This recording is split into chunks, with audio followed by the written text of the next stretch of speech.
Assalamualaikum warahmatullahi wabarakatuh. Selamat pagi semuanya bagi siswa kelas 9. Selamat berjumpa dengan Ibu pada pembelajaran Bahasa Indonesia, yang mana pada kesempatan ini kita masih belajar secara daring.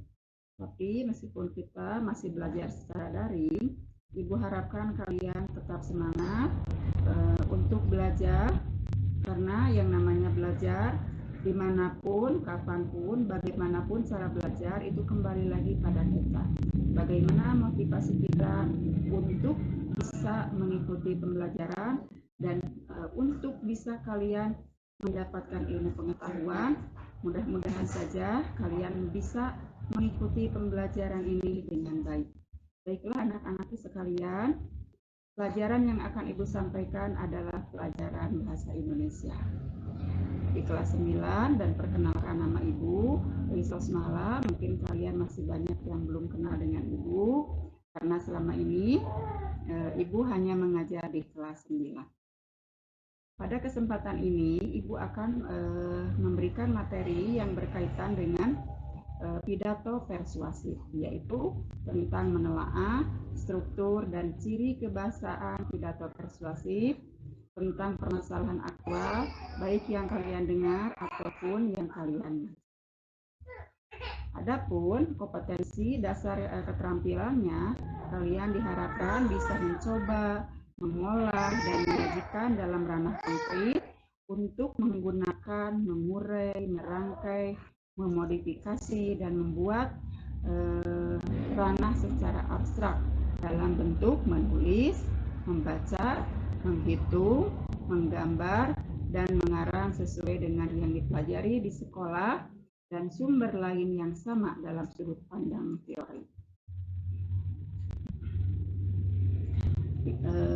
Di dalam mengungkapkan gagasan persuasif melalui pidato, di sini kalian pertama harus mampu atau memahami pidato persuasif. Kemudian kalian harus bisa menggali informasi yang ada dalam teks pidato persuasif. Kemudian setelah menggali, kalian mampu menyimpulkan isi pidato persuasif dan mengenali struktur dan kebahasaan pidato persuasif. Kemudian setelah kalian tahu struktur dan kebahasaan pidato persuasif, kalian diharapkan mampu menyusun sebuah teks pidato persuasif.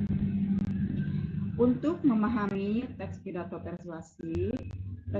persuasif ini memang ada dalam beberapa jenis.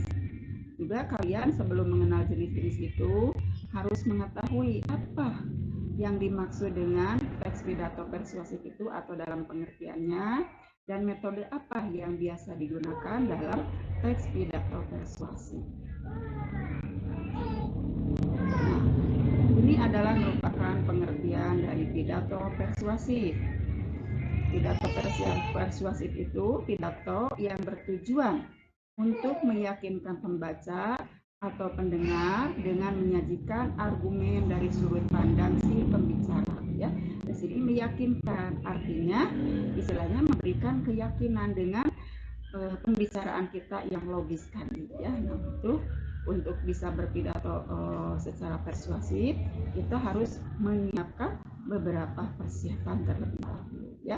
Karena memang untuk berbicara di hadapan orang banyak itu bukan hal yang gampang, ya, kalau bagi pemula.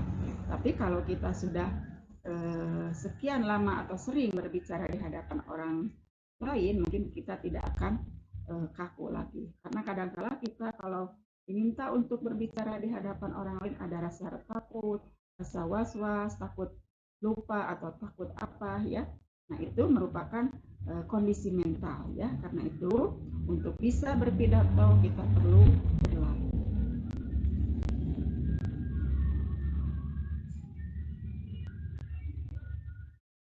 Nah, jenis-jenis pidato yang tadi ada pada poin di atas, apa saja jenisnya pidato itu, pidato persuasif itu. Pidato persuasif, ya, jenis pidatonya itu bisa berbentuk sambutan. Yang bagaimana sambutan itu? Sambutan itu seperti contohnya. Contohnya bila kita misalkan kalian adalah sebagai anggota OSIS. Kemudian kalian diminta dalam perpisahan acara kelas 3 diminta untuk menyampaikan sambutan. Nah, itu juga bisa termasuk ke dalam jenis pidato. Kemudian yang kedua, jenis pidato pemerintahan. Ya. Jenis pidato pemerintahan. Yang bagaimana jenis pidato pemerintahan itu? Jenis pidato pemerintahan itu merupakan jenis pidato yang biasanya Bapak Presiden ya ketika berpidato, baik itu di televisi ataupun pidato dalam persidangan. Nah, itu juga termasuk jenis pidato. Kemudian ada juga pidato instansi. Nah, kalau pidato instansi itu adalah pidato yang dilakukan di sebuah instansi atau sebuah lembaga. Misalkan di sekolah, Bapak Kepala Sekolah atau Bapak Ibu Guru ketika berpidato memberikan arahan ataupun pengarahan kepada siswa-siswi di sekolahnya. Dan yang berikutnya, jenis pidato yang berbentuk ceramah. Yang bagaimana yang berbentuk ceramah itu? Contohnya ketika Bapak Ustadz ya memberikan ceramahnya, atau kita melihat ceramah-ceramah yang ada di televisi yang disampaikan oleh para ulama ya. Nah, itu adalah jenis-jenis pidato. Jadi jenis pidato itu ada yang berbentuk sambutan, ada pidato pemerintahan, ada pidato instansi, dan ceramah. Kemudian metode apa saja yang dapat kita gunakan untuk berpidato? Nah, di sini ada 4 metode. 1. Manuskrip, artinya pidato yang menggunakan naskah. Ketika kita berpidato, kita membaca teks pidato yang sudah dipersiapkan. Ya, ini bukan berarti kita tidak bisa. Bahkan orang yang terampil pidato pun bisa menggunakan dengan metode manuskrip. Contoh pidato pertanggungjawaban Bapak Presiden, pasti dia membaca naskah. Ya, bukan tidak bisa berpidato, tapi untuk menghindari kesalahan-kesalahan. Ya. Nah, bisa juga pidato manuskrip ini disampaikan oleh orang yang baru pertama kali belajar berpidato. Kemudian ada pidato memoriter. Apa pidato memoriter ini? Nah, pidato memoriter ini merupakan pidato yang biasanya dilakukan istilahnya bagi orang yang pertama kali belajar berpidato. Dia menghafal ya apa saja yang akan disampaikan. Tapi kita harus ingat di dalam berpidato ini, ya meskipun memoriter atau hafalan, kita harus memperhatikan istilahnya tema yang akan kita bahas, tujuan yang akan kita sampaikan, dan kita pahami. Tapi dengan menggunakan pidato memoriter ini terkadang kala banyak kelemahan. Kita sering lupa di tengah-tengah ya. Apa yang akan dibicarakan lupa satu kata, biasanya bingung untuk kesananya ya. Nah, itu adalah jenis pidato memoriter. Tapi ini juga bisa kita lakukan bagi pemula. Nah, kemudian yang berikutnya disebut dengan pidato ekstemporan. Yang bagaimana pidato ekstemporan ini? Nah, pidato ekstemporan biasanya dia membawa catatan-catatan kecil. Inti-inti yang akan disampaikan pada pidato itu dia tulis secara rinci ya, istilahnya apa saja. Yang pertama apa yang disampaikan, yang kedua itu dengan catatan kecil. Inti sari yang akan disampaikan itu dibuat dalam catatan kecil. Bila lupa dia bisa melihat catatan itu ya, tapi tidak dibaca, hanya menuliskan catatan-catatan yang kecilnya saja. Dan yang berikutnya adalah impromptu. Impromptu ini adalah pidato dadakan. Artinya dia tidak mempersiapkan naskah, tidak menghafal, ataupun tidak membawa catatan kecil.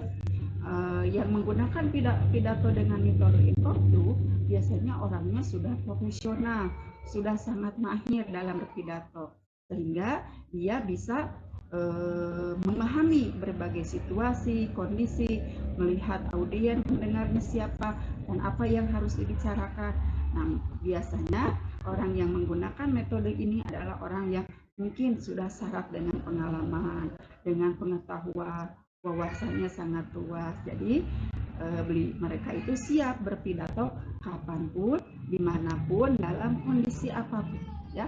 Nah, itu sudah sangat mahir. Untuk bisa ke tingkat impromptu ini, kita memerlukan banyak latihan, ya. Mungkin dengan cara mendengar pidato, belajar menulis pidato, bahkan kita belajar berpidato.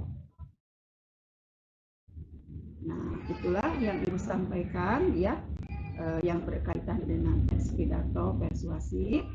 Nah, untuk minggu depan kita akan melanjutkan tentang informasi pidato persuasif.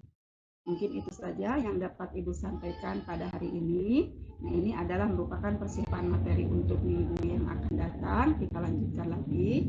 Untuk hari ini, Ibu cukupkan sampai di sini materi yang Ibu sampaikan. Bila ada yang tidak bisa dipahami, tidak dimengerti, kita langsung sharing di dalam grup, ya, dengan chat, ya. Bisa langsung misalkan waktunya sudah habis, bisa langsung istilahnya kalian japri saja ke Ibu. Tapi sekarang karena waktunya masih banyak, silakan kalian pelajari kembali, ya, teks materi yang Ibu barusan sampaikan. Bila ada hal yang tidak dipahami atau tidak dimengerti, silakan kalian tanyakan. Terima kasih. Wassalamualaikum warahmatullahi wabarakatuh.